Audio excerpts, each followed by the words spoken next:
अस्सलाम वालेकुम dear students. आज का हमारा टॉपिक प्रीपोजिशन 8वीं क्लास की इंग्लिश की exercise in text book board की, जो आपकी पीएसटी और जेईएसटी पेपर के लिए कारआमद होगी और बाकायदा इंशाल्लाह पेपर में आते भी हैं, क्योंकि सिलेबस से आउट पेपर नहीं होगा आपका। तो आज मैं आपको प्रीपोजिशन की एक्सरसाइज की करवाता हूँ, एक्सरसाइज नंबर 4 8 क्लास की इन टेक्स्ट बुक बोर्ड की। अब पहला सवाल हमारे पास है, इसमें कहता है कि जी please put this book dash the table. अब जुमले पर गौर करें, please put this book dash the table. अब यहाँ पर आपको जो गौर करना है वो ये करना है कि इसमें जो प्रीपोजिशन हमारे पास दिए हैं वो इनसाइड, एट, ऑन और इन है। अब किताब जो है वो टेबल के ऊपर है, तो इसमें हमारे पास जो ऑप्शन सही ऑप्शन है वो है ऑन, यानी कि हम लगाएंगे please put this book on the table. अब इसमें ऑन क्यों आया है? क्योंकि किताब टेबल की सरफेस पर है, टेबल के साथ टच है, इस वजह से। अगर टच नहीं होती फिर हम कोई दूसरा लफ्ज़ लगाते, यानी कि अबव वगैरह लगाते। तो ये सरफेस है, टच है, बिल्कुल किताब यानी कि टेबल के साथ रखी हुई है, जैसे कि ये पेन रखा हुआ है। अब ये किताब के ऊपर रखा हुआ है, तो इस हमने यानी कि ऑन का लफ्ज़ इस्तेमाल करते हैं। तो लिहाजा इसमें यानी कि एट नहीं आएगा, ऑन द टेबल आएगा। ठीक है जी। उसके बाद दूसरा हमारे पास MCQ इसका कहते हैं कि her shoes are dash the bed. Her shoes are dash the bed, in, on, under, before. अब इन ज़ाहिर बेड के अंदर नहीं हो सकते, ऑन तो जो शूज़ होते हैं बेड के ऊपर भी नहीं रखे जाते, अंडर तो हमारा सही ऑप्शन क्या आएगा? इसमें अंडर आएगा, यानी कि अंडर द बेड। अब अंडर द बेड यहाँ पर क्यों आया है ये भी समझ लीजिए कि अंडर हम कहाँ पर इस्तेमाल करते हैं।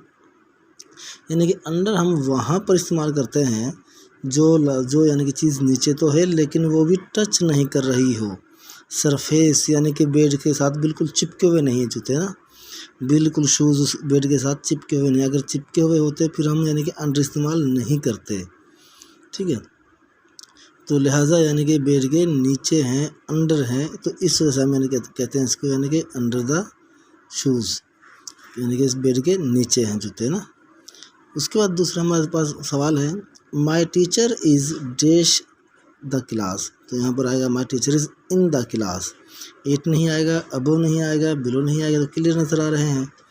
ठीक है, इन द क्लास, टीचर क्लास के अंदर मौजूद है, इसलिए हमने यहाँ पर इन लगाया।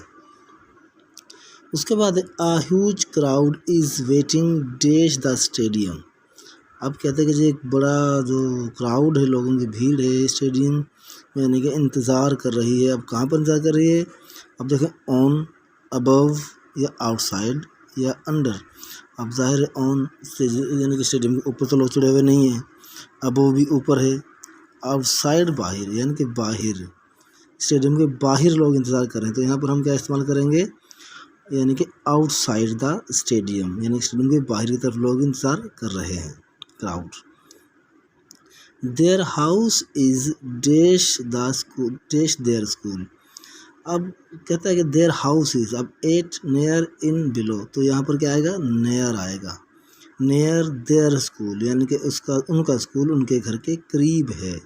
नियर एट तो स्कूल के ऊपर नहीं हो सकता घर, इन स्कूल के अंदर भी नहीं हो सकता, बिलो स्कूल के नीचे भी नहीं हो सकता, तो कहाँ पर हो सकता है? करीब हो सकता है, दूर हो सकता है, दूर का ऑप्शन है नहीं, तो हम यहाँ पर क्या लगाएंगे? नियर। उसके बाद I have put the baby dash the coat.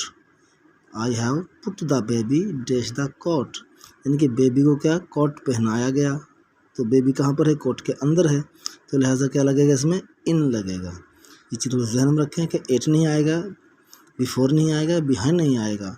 ये कॉन्सेप्ट यहाँ पर अपना क्लियर कर लें कि इन इसमें आएगा। उसके बाद the train is dash the station.